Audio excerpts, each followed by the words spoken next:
Selamat sejahtera, nama saya Mama Lakshmi, anak nomor Lili 24161079. Hari ini saya akan membentangkan bahagian pengenalan.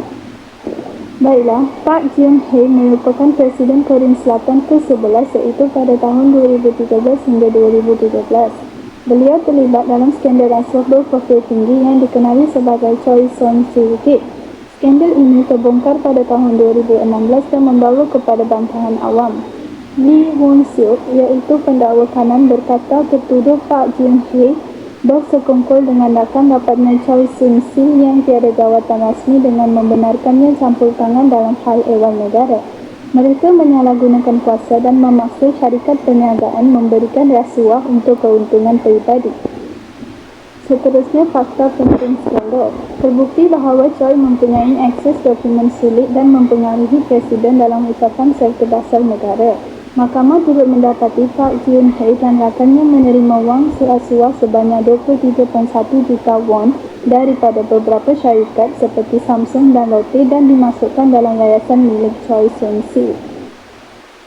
Nama saya Nur Hamiza Azwani binti Kirino, BQ 24110094 akan meneruskan pembentangan dalam konteks pengenalan, iaitu akibat dan hukuman dalam kes rasuah Park Geun-hye, Presiden Korea Selatan.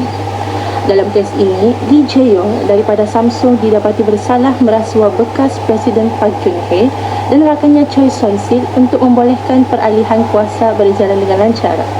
Tidak ketinggalan, pengurusi lot iaitu Shin Dong-bin telah menghadapi siasatan dan dituduh memberi rasuah berkaitan skandal tersebut.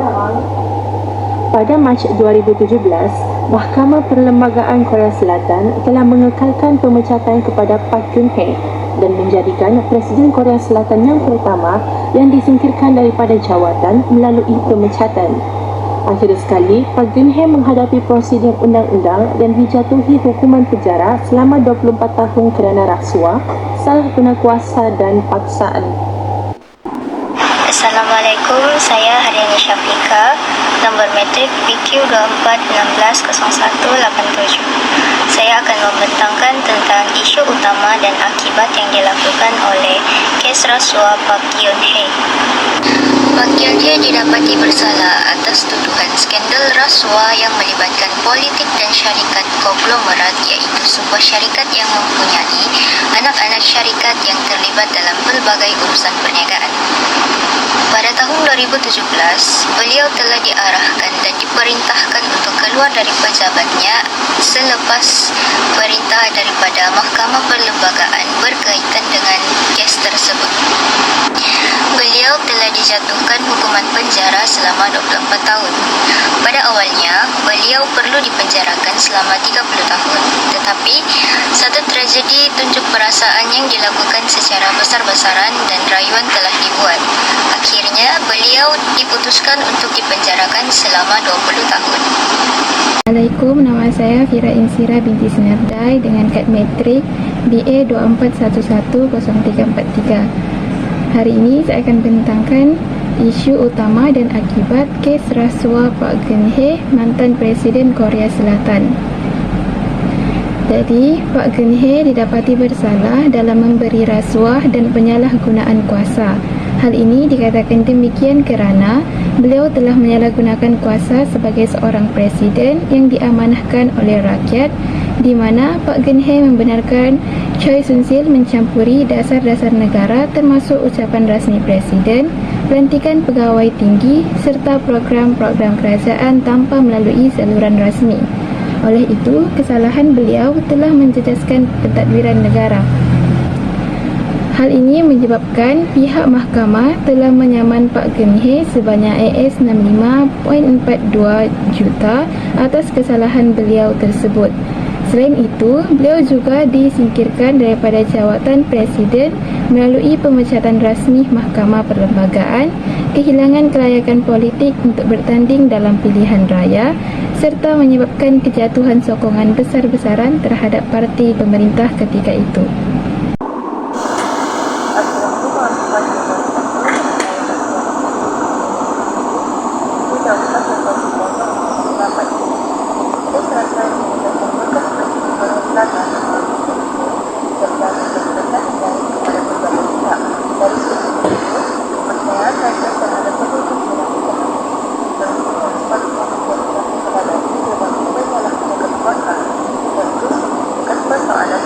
tentang kepentingan juga kepentingan. Dari aspek organisasi, ini menunjukkan amalan komitmen dan saling berlembaga dalam mengusung kepentingan dan penegakan.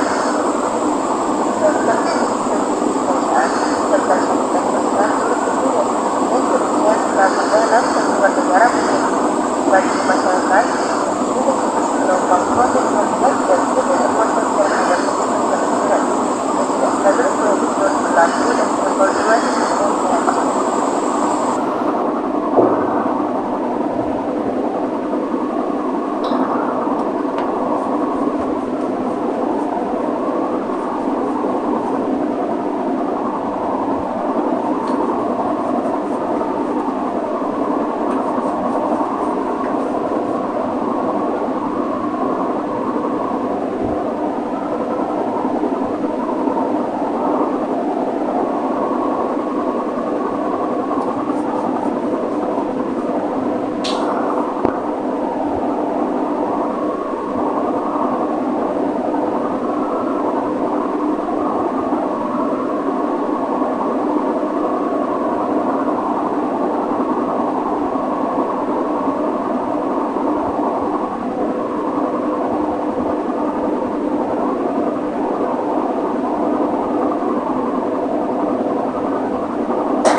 Halo, nama saya Muhammad Syahrian di Jumlanan, memegang nomor matriks UTU 24161194. Untuk Undang-Undang Semasa yang termaktub dalam perlembagaan yang dibawa Akta 694 yaitu Akta Asuransi Raya Pencegahan Rasuah Malaysia 2009 yang berkat kuasa mulai 1 Januari 2009. Hukuman undang-undang yang telah dikenakan kepada pemberi dan penerima rasuah tidak setimpal dengan kesalahan yang telah mereka lakukan.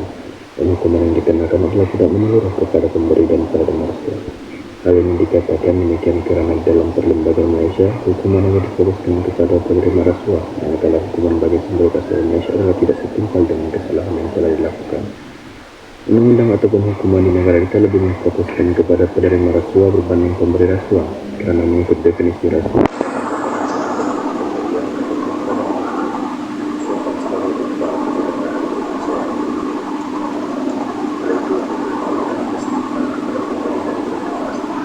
Perkara ini menyebabkan orang yang melakukan rasuah berasa tidak takut dengan hukuman yang dikenakan dan menyebabkan perkara ini akan berulang lagi.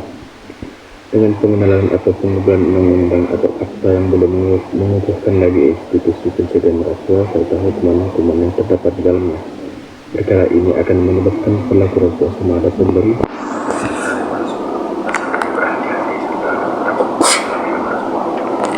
perkara ini akan mewujudkan sifat jati diri dan dalam diri rasuah. Antara contoh yang terdapat di bawah Akta 694 terhadap contohnya di bawah kesalahan Section 23 yaitu kesalahan atau keterbukaan. Assalamualaikum warahmatullahi wabarakatuh dan salam sejahtera kepada semua. Nama saya Muhammad Azman bin Abdul Rauf, nomor matriks BQ 24110088. Saya akan teruskan dengan angka pencegahan dan penyelesaian. Dalam transpirasi dan accountability ini, pihak kerajaan perlulah memperkenalkan peraturan yang membolehkan orang ramai mendapat maklumat yang jelas. Hal ini demikian kerana orang ramai patut tahu apa yang dilakukan oleh ahli politik, bagaimana mereka menggunakan wang dan bagaimana hubungan mereka dengan syarikat atau pihak swasta. Seterusnya, laporan kewangan juga perlu diberikan kepada orang ramai. Hal ini demikian kerana orang ramai dapat tahu berapa pendapatan yang diterima oleh ahli politik supaya semua orang boleh melihatnya. Hal ini sangatlah penting untuk memastikan orang ramai dapat mengawasi dan memahami bagaimana wang digunakan oleh para pemimpin mereka dan hubungan mereka dengan syarikat swasta. Seterusnya, pihak yang bertanggungjawab perlulah mencipta platform untuk membuat laporan. Hal ini sangat penting kerana penyediaan platform ini adalah untuk melaporkan sebarang ketidakstabilan dan ketidakadilan Sistem pelaporan yang selamat dan boleh dipercayai akan memberi keberanian kepada individu untuk melaporkan sebarang tindakan yang mencurigakan atau tidak telus yang mungkin berlaku. Hal ini sangat penting untuk tindakan pencegahan serta memberi isyarat yang jelas bahawa keseriusan dalam memerangi rasuah adalah keutamaan. Meneruskan pembentangan iaitu langkah dan penyelesaian untuk mengelak daripada amalan rasuah daripada terus berlaku. Yang pertama adalah memberikan pendidikan tentang rasuah. Pendidikan tentang rasuah merupakan satu usaha penting yang perlu dilaksanakan secara meluas kepada semua lapisan masyarakat, terutamanya golongan dewasa dan belia. Ini kerana mereka merupakan kumpulan yang sering terdedah kepada situasi yang berkaitan dengan rasuah dalam kehidupan seharian dan alam pekerjaan. Melalui pendidikan yang berterusan, kesedaran tentang bahaya dan kesan negatif rasuah dapat dipupuk. Seterusnya adalah kursus integriti dan anti rasuah, iaitu subjek yang telah diwajibkan kepada semua pelajar di universiti di Malaysia. Langkah ini diambil untuk memastikan golongan muda, khususnya para mahasiswa, memahami kepentingan integriti dalam kehidupan dan pekerjaan mereka. Pendedahan awal ini bertujuan memberi ataupun membentuk generasi yang beretika dan berprinsip. Seterusnya adalah peranan Bank Negara Malaysia. Bank Negara Malaysia mempunyai tanggungjawab besar dalam mengawasi transaksi kewangan di negara ini. Mereka juga berperanan untuk memantau aliran wang dan menilai setiap transaksi kewangan yang mencurigakan yang mungkin berlaku dengan berkaitan dengan aktiviti rasuah. Selain itu, mereka juga bekerjasama dengan agensi-agensi lain untuk memastikan sistem kewangan negara berada dalam keadaan yang selamat dan bebas daripada penyalahgunaan. Itu sahaja daripada saya. Terima kasih. Assalamualaikum dan salam sejahtera. Saya Karimikma binti Mokhtar, nombor metrik BQ2411013. Kesimpulannya, kes rasuah yang melibatkan Pak Geun Hye, bekas Presiden Korea Selatan, merupakan titik hitam dalam sejarah politik moden negara tersebut. Kontroversi politik ini membongkar penyalahgunaan kuasa di peringkat tertinggi apabila Pak Geun Hye didapati bersekongkol dengan rakannya Choi Soon-sil untuk memeras syarikat-syarikat besar dan mencampuri urusan bertepian negara demi kepentingan peribadi. Kejatuhan beliau melalui proses pemecatan secara resmi oleh Mahkamah Perlembagaan Korea bukan sahaja menunjukkan kedekatan sistem pemerintahan Korea Selatan, tapi malah menjadi simbol perjuangan rakyat yang menuntut keadilan dan kebertanggungjawaban dalam kepimpinan negara. Rakyat turun ke jalanan dalam protes aman berskala besar yang akhirnya membuahkan hasil kepada demokrasi negara itu. Kes ini menjadi satu pengajaran penting bahawa integriti dan accountability merupakan asas utama dalam pemerintahan yang baik. Ia juga membuktikan bahawa tiada sesiapa pun, walau setinggi mana jawatannya, boleh terlepas daripada tindakan undang-undang jika melakukan penyelewengan.